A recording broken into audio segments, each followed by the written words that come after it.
So we have actually heard what it's like. What is it about social media that other students have been feeling? What do you guys feel about social media? What do you feel, Seth? I think social media can be used as a friend resume or a tool, but I think a lot of concern for social media comes from security and the preying upon a consumer's mind. True. What do you guys feel? I have to agree with that. I think the way I use social media is to stay in touch with family overseas, with friends that I have encountered through my life. But I have learned that how to be very careful about what I absorb as well. And I think that algorithm component can get very tricky and can really play with your mind if you're not smart enough to realize that what it's doing. True. What do you feel? I feel like social media is the perfect place for business if you want to create a good business, influence people. But when it comes to mental health, that's the last place you want to be because it destroys your mental health, the way you view yourself. Like it's mentally draining. That's so true, right? Like I don't really think a lot of people actually realize that the way it's draining, it's preying upon your brain, preying upon your insecurities, right? I have the same feeling for the social media as well. I feel like social media is way too much to handle, and honestly I don't think anybody actually know how to use it in a proper way, because it's keeping on evolving just like we are evolving, and we think we figured it out, but unfortunately nope, we still haven't. And the very fact that almost any of us, think about an instance where you actually end up posting a really good picture of you in social media, and you feel like, you know what, I'm looking really pretty, I'm really handsome, and the picture is absolutely beautiful, and you're waiting for a while. Usually you get like, suppose, let's say like you will get like 100 or 200 likes on your picture. Let's say for the 1 hour or 2 hour, basically you got like 10 likes. What are you gonna feel? You're gonna still wait. You're gonna wait, and you're gonna think like, oh, something is wrong, I don't know what, but something is off. And you keep waiting, and nobody's actually commenting on it, nobody's saying anything about the picture, and you're like, you know what, something is actually wrong with the picture. It starts to kick in your mind. Even though the picture is absolutely beautiful, you will end up sending it to your friend or your family, and you'll be asking, you know what, can you double check the picture for me, can you just make sure something is wrong or what? They'll be like, no, it's good. But I'm telling you, your insecurities will kick in, and what's going to happen is that eventually you will end up deleting your picture. That's true. And you will be like, something was really wrong with that picture. I'm not going to post that picture. I'm not going to share that picture anywhere in my whole life. That's true. I actually agree with that, because I'm not going to lie, I used to be like that. We all used to be like that. Yes. I used to be like that. And I think growing up is when you realize, you know what, stuff that we did is kind of dumb. Exactly. Yeah. Like I honestly, for me, I never cared about likes or whatever. But I've always had like no, I didn't realize that I cared until recently. They did a new update on Instagram where they only bring up the feeds of sponsors and all these things. My likes got so much less, and I was like, is there so? And I did so much work to get that photo, and I felt so beautiful in it, and I was so happy to post it, so excited. Didn't get the likes. I didn't end up deleting it, but I felt like why don't you guys like it, and all these type of things. So I do feel like, yes, it does really affect us. Like the number of likes does affect us. That's for sure. I find this fascinating in the way that I wonder if I was your age, because I'm 52. Right, so social media came out when I was already, I don't want to say developed, but adult. You know, I had children, and now I use it more as a memory tool, especially Facebook. Like every morning I go and check my memories, because my memory is a sieve. Like I can't remember what I did yesterday. So to be able to go back and see, but I like seeing the progression that I've made in terms of, you know, I lost a lot of weight, and then I gained some back, and then I lost. And I like going back and seeing my progression, but I don't look at it in the way that I'm not searching for the likes, because I think as you get older, you have this sense of, I don't have a lot of friends, and I'm okay with that. And I have my children, I'm okay with that. And I have gray hair, I'm okay with that. You know, I have wrinkles, really go okay, like, because I'm now in this very special place where I'm really surprised I'm still alive at 52, Yeah. right? Because you think of all the things that could Yeah, have. it's normal. Yeah, I know, but it is like, you know, the things I have friends who have already passed from Yeah. circumstances, Yeah, true, right? true. And you sit there and you go, oh my, I've made it to 52. Yeah. So it's really interesting to hear because my children are around your ages and they go through the same thing. Like my daughter had to get off social media because it was messing It's with her body image. draining. Yeah, it's really socially draining. And she developed an eating disorder because of it. And I would never have thought of that because that's not how I grew up, right? We got picked on, but it was just words and taunts at the schoolyard. It wasn't something by anonymous people that can really make an impact. True. That's true. Seth? I think, yeah, that's all interesting as well. I think you brought up a good point when you were talking about if you're, mentally not doing too well, social media is the worst place to go on. The social media that I use primarily is Instagram, and it's a public account, and the things that I post are mainly art, and they don't get like a lot of likes, but it's not about that. It's about putting who I am into that and trying to be less ego-wise. So even though yes, of course, I do pay attention to how I don't get likes on it or whatever, but that's never my point. My point is that the people that I meet in life, and that's why I think friend resume is a good term for it, is for me not to have ego. I like these things, I post them, I share them. I would like that to be the intent, but I think it is important, to have that mental barrier between valuing this and valuing this. I use it as a good ego tool. But it's interesting, you're in this space. What makes you different than this space and your space where you are really looking for those likes? What is it in terms of your self-confidence? Is it the way you were raised in terms of did your parents or the environment you were raised in empower you that you don't need that external gratification, right? You don't need that external adulation to validate who you are, right? And it's funny because I raised my kids all the same way, but they're all react differently to social media. Exactly. It's different. Yeah. It depends. I feel like it completely depends on who you are. Because I have friends who don't care slightly about social media. They don't post and they don't get affected. So I feel like it's just completely up to you.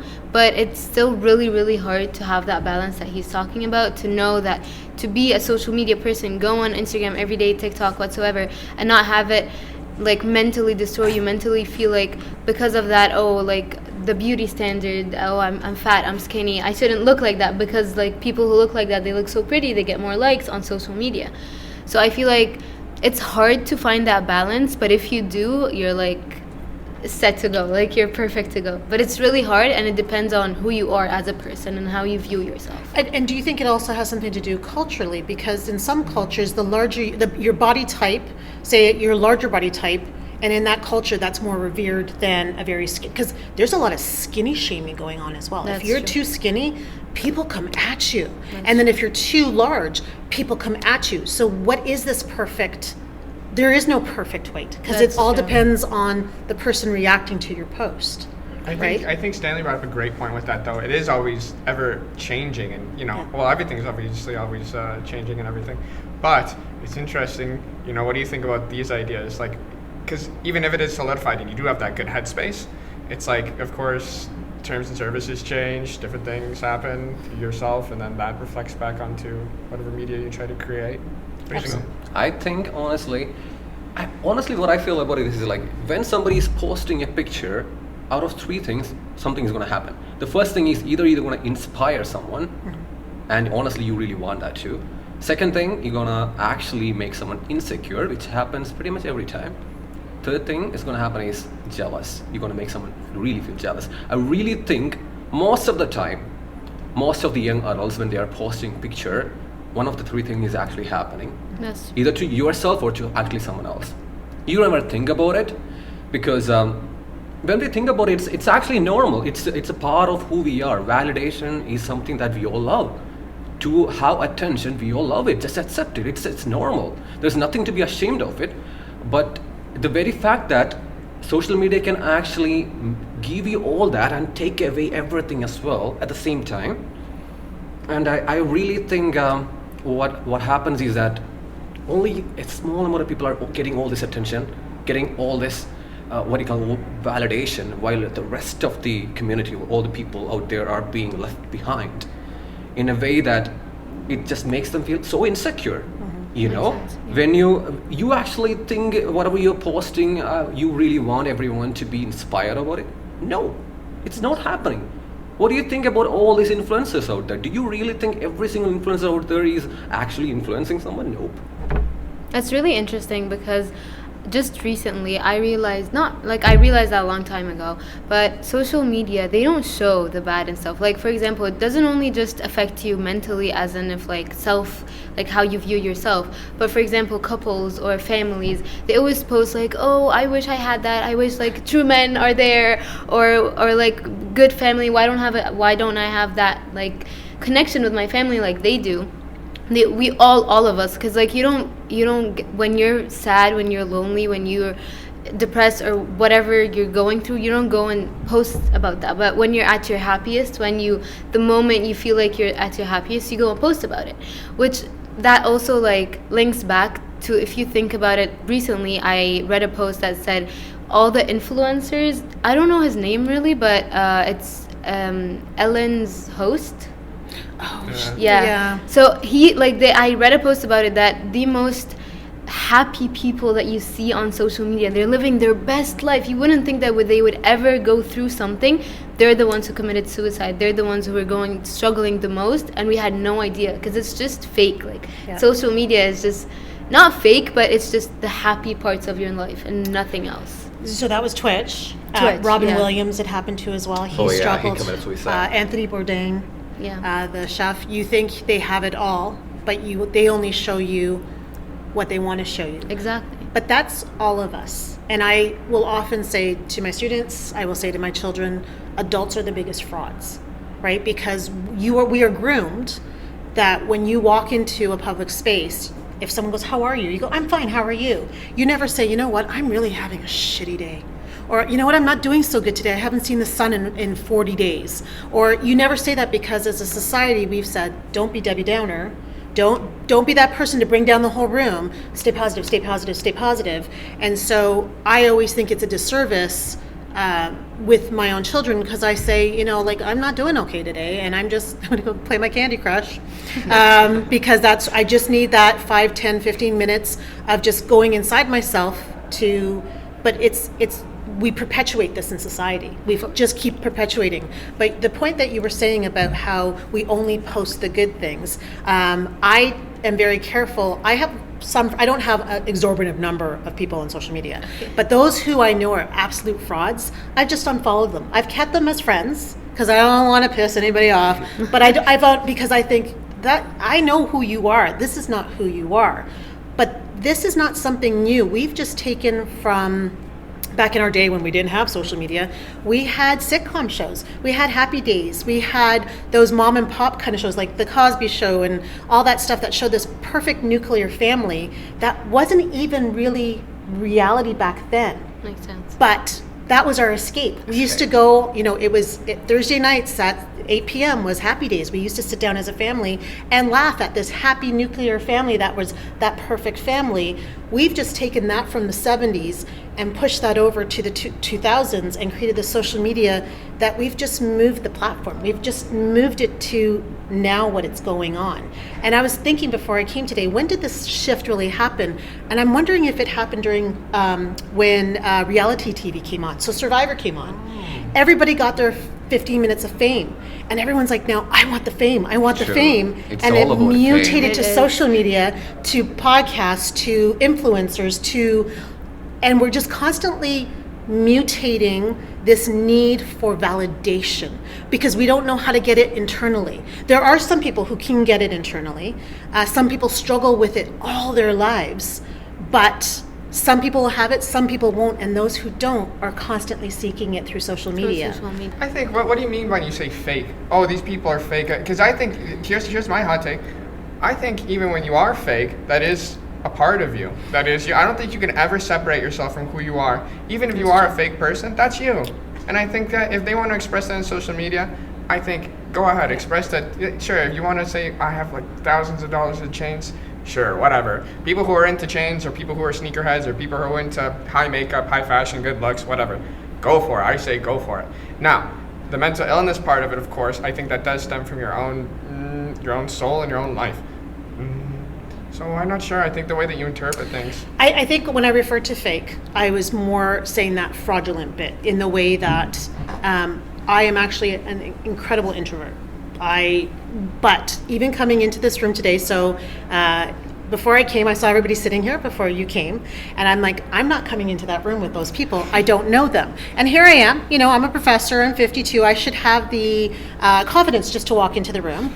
But as soon as I came in, my first reaction is to overtalk, because my anxiety doesn't create me to be quiet, it creates this nonstop talking, and that's not truly who I am. Right? Well, how can you separate that aspect of yourself from yourself? Like, how can you remove, like, everything that you said? That all makes sense, of course. It's all reasonable.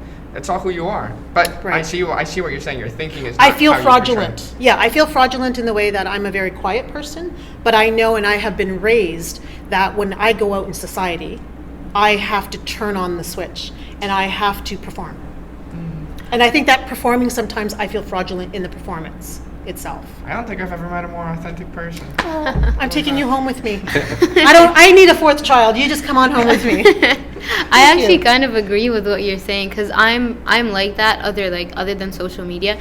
I've always wanted to be seen as that, because I'm an extrovert. I'm like the complete opposite, but I've always wanted to be seen like the nice person who's like always has a smile on her face. Like, I don't want to ever be seen vulnerable or sad.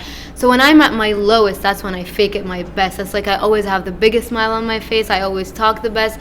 They think that I'm living my best life when internally I'm struggling as hell, but I'm not showing that. And maybe I show that alone in my room, but if anyone ever asks, it's not that I want to fake it, it's just because I feel like I have the need to fake it, because I don't want anyone to ever see me weak or sad or vulnerable or whatsoever. So I, like she said, I perform, I fake it, I smile, I like do my best to be as happy as possible when internally I'm not happy at all, and I cannot fake it if I want to, but I just feel like the need to perform. I don't know why or how this came, but it happened. Well, the answer for the why, I think it's because you are mature enough to understand the fact that there's a lot of people behind you who cares about you, or at least care about your well-being, and you want to make sure you don't want them to be hurt.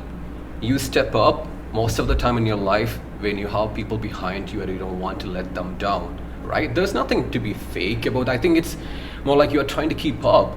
And I think it's okay to pretend too, because when you're pretending, let's say if you're pretending, it's fine, because it's just you are ensuring your brain. It's just psychological. You are actually making your brain believe that you're happy. Let's think about it. If you're keeping on saying that I'm sad, or let's say that you're doing something and you're like, you know what, I cannot do that. You keep saying that 10 times in your mind. Basically, you go into a shed. Yeah, that's a fact.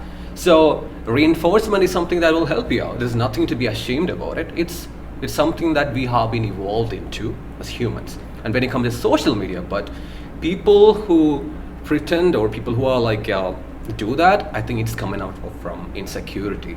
Absolutely. Most of the time.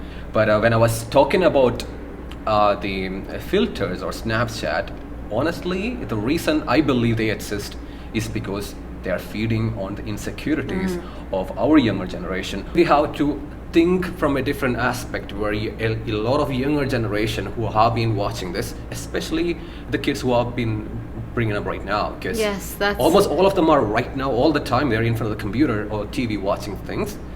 This is the only thing they have been exposed to. This is the only thing that they know. This perfection. They don't even know what it's like to be imperfect. They don't know what it's like to have pimples. They're insecure. It's true. I actually agree, because like in our generation, when we grew up, makeup wasn't so trendy. Like when we were younger, of course now it is, but when we were like growing up, we were really young, makeup wasn't that extreme. It was more of the body type that was more extreme, and that's why we all, like, if you ask any person in this generation, they would feel at least 99% of women and men in this generation would be insecure about their body, no matter how they look like. And I've seen people who, to me, honestly, I'm like, you're stunning. Like, you look stunning, your body looks stunning. But to her, she's like, I look fat or I look skinny. She views herself in a way because she grew up seeing people, because there was that beauty standards and models who had to be curvy, who had to be like, looking like that and looking like this. So they just felt the need growing up, though, oh, this is how, if I want to look pretty, I need to look like that.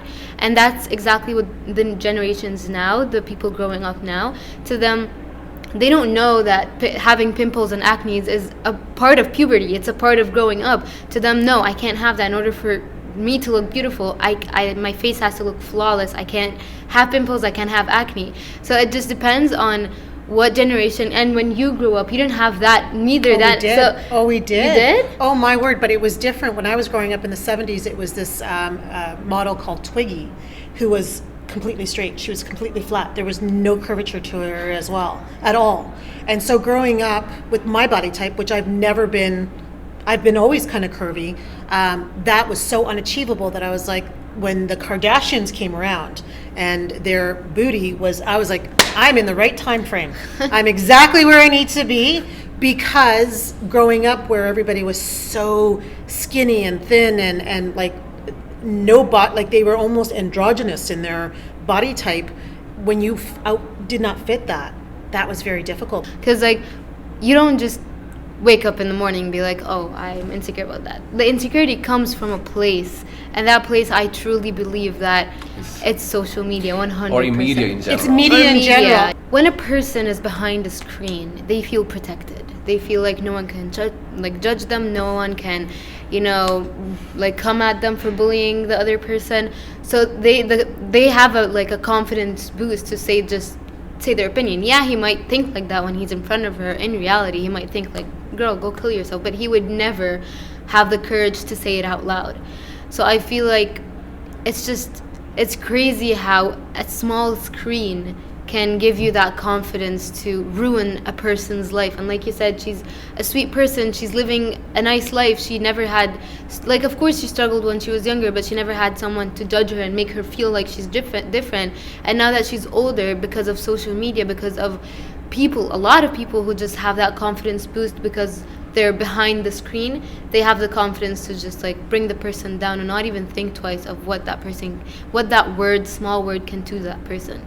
And that's where suicides usually come from. It's because of like bullying. Social media bullying it's very underrated. No one talks about social media bullying. We all talk about, posting stuff and like being influenced with the posts and the influencers and how pretty she looks and how like and all that and the lifestyle she has. I want that lifestyle, like comparing ourselves to social media. But no one actually focuses on the bullying side of social media. It's so underrated, and I feel like that's when you brought it up. That's where it really like kills your mental health. If you're just posting a story, you feel like you look pretty and you have comments saying you look ugly, go kill yourself, you look disgusting, this and this and that. They're not thinking twice, which actually could lead you with, I'm really confident, but if I was in her position, that would really bring me down so much. So I feel like that part of social media is so underrated. Not many people talk about it, actually. What do you think, Seth? I think that's, insecurities will always exist. I think, with social media, like, I think if you were to get those comments and you say, if that would really bring me down, I think that encourages people who are insecure, who comment those things, to only dogpile further onto that. I think that's when people comment those such things, it's their own insecurities being manifested. And I suppose that's what we're talking about in general with social media, being manifested insecurities and trying to cover that up, only to perpetrate them further. I also think that when people critique art, it says more about themselves than the actual art itself. So I think whenever somebody critiques like art in like a negative way, let's say, because most of the times if you don't like something, you don't really care about it. You're like, okay, like it exists, yeah, that's cool. Like, cats are cool, yeah, sure. But if you go out of your way to be like, I hate cats, like you have a vendetta, you have a problem that you have to solve. Like that's literally what you're saying. You're like, I hate cats. Okay, you hate cats. What about it? It's like you have to go out of your way to do something to them. Like what are you battling inside that makes you go out and spread that hate? Especially on social media. Obviously, it's easier to be insecure and be faceless. and to express that, and then to be insecure and upfront. It's a cowardice thing, but it makes sense. It's a reasonable idea, but like is it a good idea? Of course it's not good, but it is what it is. I feel like the old person. Bullying has just changed, because I remember being bullied when I was younger. You know, I had an older sister who was blonde and petite, and I was a brunette and not petite. And I remember schoolmates making those comments to us already, because even back then, being blonde and petite was always still more highly desirable than not being those things. And I had comments being said to those people, had the courage to say those things right to me. I think it's far quicker and harsher how people do hide behind that social media. But Seth is right. I've always said, when someone's coming at you with a criticism, it's not about you. It's them. their reflection and their own insecurities about it. But I am seeing more and more older generations getting into it, and I think it's wonderful, because I think it allows them to stay connected and understand what is going on with the younger generation. Because if we don't bridge that, there's always going to be that, oh, those younger kids, all that judgment. Because as you get older, I think a lot of older people forget how hard it is for the younger generation, because there's something like that ability. Oh, they don't know how hard how easy they have it. Do you guys have it easier? I don't think you do. I think it's very much harder for you, especially that social media component and the judgment. Because the judgment we used to get all the time, but it was within your circle, right? Yeah. Now it's worldwide, and space and beyond, right? That's interesting that you bring up your mom. Like, so I'm in the program for recreational therapy, and it's actually cyber seniors. This is a quick plug. Cyber seniors, where they use the internet as a tool, and so one of them is Facebook, to keep up with relatives and family, which is of course like the most pure goal of like that kind of idea, is to keep in touch with people that you know. So it's interesting. It is interesting to know that it's being promoted towards that age group that you mentioned, the older ones. But well, I guess not seniors, but it's an interesting tool. Yeah, I would say that it's nice that you get to use that tool, but of course, I guess we are still talking about how to use it properly. But we won't really learn to use it properly until it starts in a very organized way, and it has to come as early as kindergarten. They have to start bringing it in, because the kindergartens already know about all the platforms out there. You can't tell me a little kid like in elementary school doesn't know Snapchat. And they know it all. So therefore, why are we not educating it properly so that they have the understanding to it, versus, oh, they'll just figure it out, right? Well, the generation gap that you mentioned is always happening, no matter what. I'm talking to my nephew, and the way he's talking, I'm like, oh god, because it's always there. It's always happening. You gotta accept the reality. Mm-hmm. I mean, of course, you can try to keep up with that, but you are trying to add on the problem. You're not trying to fix it. The people who actually enjoys your post, your pictures, everything that you personally share, your achievements, are the people within your closest circle. It is the reality. Your best friends, your parents, they will love it. I mean, if you're like inspiring someone, of course your fans, your people who admire your art, let's say that, they will love it. But apart from that, nobody really cares. It's a reality. I don't think you ever post a picture or post a story or whatsoever you're doing and expecting hatred. You're expecting attention, you're expecting love. And I am agreeing with the part of you saying people like struggle and that's why they seek attention. If you have a nice household, nice friend environment who always remind you that you're beautiful, that you're worthy, that you're like accepted, that you're enough, you won't need it that much. I feel like people who seek attention so much that they like run to social media hoping for the best, that's the reason. It's internally. It's all about your past and what you're going through. You can't find it in the people around you, so you're seeking it from others, which the people that you don't know. And when you don't get it, that's where it destroys your mental health. Are these influencers or are these media people, are they actually promoting good things? Are they actually teaching the younger generation something good? Then not everyone, of course it's not everyone. There are a lot of people out there who put out nice contents. they help them to understand themselves or grow or whatever. But unfortunately, not everyone is doing the same thing. Yeah. That is what I'm trying to say. But then how do you police that? Because my moral benchmark is going to be different from yours and yours and yours. To police that is putting us into a very precarious state, right? Because where do you put your morals? How do you judge morals? Because all of our morals are based differently based on our culture, our upbringing, where we fit within our family, what our family dynamics are. It's very, very difficult to do that. But having the conversation is important, right? And I've always believed in, I'm glad you disagreed with me today. I love disagreement because that opens up conversation, because I'm open in the fact that I don't know everything and I'm okay with not knowing everything. Let's have a conversation. Because I've been accused of being too, you're too influenced. Am I too influenced, or am I willing to open myself open up your mind to be allow myself to think in different ways? And I think that's what society and social media has to understand. We have to be able to have the discussions so that we can open our minds to different possibilities, because there's no way that my way is the right way. I actually want to point this back to the parent situation. I wanted to add on that. Your way of thinking is why when you said earlier that parents, they want to catch up and they've been left out. I honestly believe that most of the parents, they don't want to just catch up because they want to catch up, and that's it.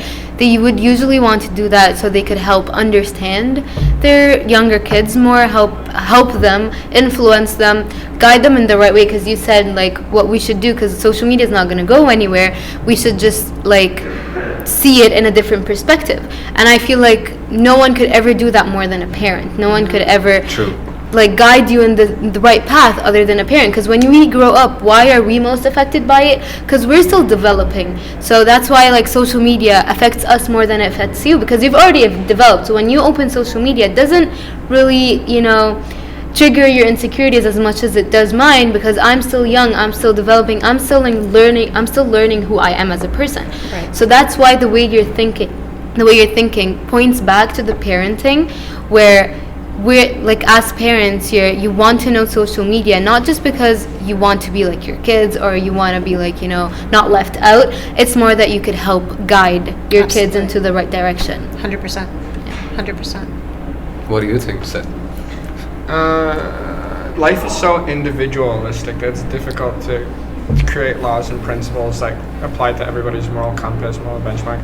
I think as well, like to say that people aren't always developing. I understand that we're in like more vulnerable positions, less information, less knowledge, less wisdom than older people. Though I don't think that individualistically, like somebody could be, just because they're older, could be stronger than a younger person. Although I guess if you're arguing that on like per average, then I would assume yes, the individual who has less experience, less wisdom would be more vulnerable to insecurities or whatnot of that. But again, that's individualistic. It's okay. I think everybody should think that they're right, but be open to being wrong. And I think that we should also portray that in social media. It's okay to be normal. It's okay to be wrong. It is okay to be different. It's okay not to be perfect. Exactly. That's for sure. But we should stop promoting perfection. Yes, that's for sure. We should actually promote imperfections. We should actually Or promote just be differences. normal about it. You Promote don't even need individuality. to promote. Yes. Yeah. Sure. Not imperfection, not perfection. Yes. Just individuality. Yeah. I am Who I am, I am and who that's me. I am unique. You are unique. You are unique. You are unique. We are all unique. And nobody can tell me that I'm not good enough, because how do you tell me I'm not good enough when I'm unique? That's true. And I also think that apart from that, what we have to realize is that whether or not we have to post certain contents, we have to double check, we have to think twice when we are posting something. Are you sure you are actually going to inspire someone when you're posting it? Arts and everything is different. I'm talking about personal pictures, personal life. Your personal life should be, I believe, it should be off social media, at least to a bit. Yeah. Social media is good for marketing, it is good for promoting arts, it's good for a lot of things. But for your private life, how good you are using it? I mean, if you're promoting your own Something, life, yeah. I don't really think there's any other point of it. when you're posting stuff about your life, your vacation, your happiness, your success, does anybody really get influenced by it? Is anybody actually, feeling great about it? You got to think about it, right? And we have to teach our children it's okay not to post all the time, not to get updated all the time. Give some time about yourself, spend time with your family, talk with you. That is the most important thing. These children, they are, I think, including our generation, I'm not pointing at these children because I, including myself, I'm a part of a generation where we lack a lot of communication skill just because of social media, I believe. It's up to the individual to change how our society perceives social media, and you have to be the individual. It's like, what's that? What Gandhi, what did he say? He said, be the change you wish to see in the world, I suppose. Yep. You do you. Yeah. Do you, and don't worry about everybody else. I honestly believe that we could change because you said, how can we go back? We don't need to go back because if you think about it right now, even in modeling, people change. It used to be like you need the Kardashian's body in order to be a model, but now it's different. People with all sizes, different color, because people back then they were racist. Now they're not. Now they're more open, and all these type of things. So I believe that we are actually getting better, slowly but surely. So I'll end my ideas for how I think the positive social medias are with art and self-expression. I know we kind of touched on makeup earlier. I think that can also be considered self-expression. But I think as well, even when you do express emotions like this, how you portray it is very important, not only to the crowd, but as well yourself. Like, you have to be in charge of what you create. Or you don't have to be in charge, really, but, I think that a good way for our society to be is to be in control of our emotions and to express them respectfully and with good intent. Absolutely. For me, social media is all about connections with my family, and that's my family in Europe and abroad and everywhere else. I love seeing the people that I can't see physically in place, what they're doing, and they know what I'm doing, and for me, it's always that connection to it. Yeah, for me, honestly, I believe that social media, since it's really, really huge and it has such a huge impact on a person's life, we can actually do it for the good, and it's not all for the bad. And that's one of the reasons why I'm a broadcasting student, why I'm a public speaker, and I created a Tedx club here. It's from all platforms, I want to use like stories and like people who went through stuff to share their story and to say what they've been through, to inspire others in the right direction. Same thing with broadcasting. I want when I grow up to create movies and TV shows that will not lead to them feeling insecure, but the other way around, because social media and media itself, whether it's movies or TV shows, they have an impact. And if I can, at least as an individual, change how they view media as not something that you feel insecure, but something that you run to so you could get inspired in a good way, then I will do my best to do so, honestly. That would be an amazing thing to do. I mean, I wish everyone was actually thinking like that. All the influencers out there. As being an international student, I can definitely say this. Pretty much every single student who comes here, the first thing they do is in Toronto. If they're in Toronto, they're gonna post a picture of CN Tower. It's a fact. They're gonna, when it's snow, they take a picture of snow and post it. Yeah. And their family loves it. When I came in, I did the same thing. I did the exact same thing, and I was so proud. I was like, you know what? Let me show the whole world that I'm having a happy life. That tendency to prove that you are having a great life, it's so high in our generation, and I think that's something that we have to control. If you can control that, our emotion, to pretend that we are okay or we are leading a great life, why? You don't have to prove anything to anyone. You don't have to make anyone feel insecure. When I'm posting my greatness, my happiness, my best moments here, there are people somewhere else out there who are leading actually a normal, happy life, feeling insecure about this stuff when they have everything, which is so unfair. We cannot even understand why it happened, but it is a human nature to feel that, So I believe there's a lot of things that we can learn. I believe there's a lot of things that we can change. We have to understand whether or not we have to post something. Am I making any difference or not? If not, should I even post? If I'm actually going to make a difference, yes, go ahead and post it. If it's going to make you feel happy, yes, go ahead and post it.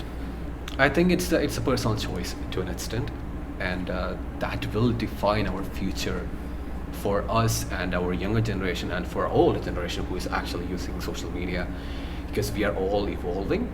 Let's just make sure that we are evolving in a way which we are In the right accommodating direction. everyone in the right direction. Yes.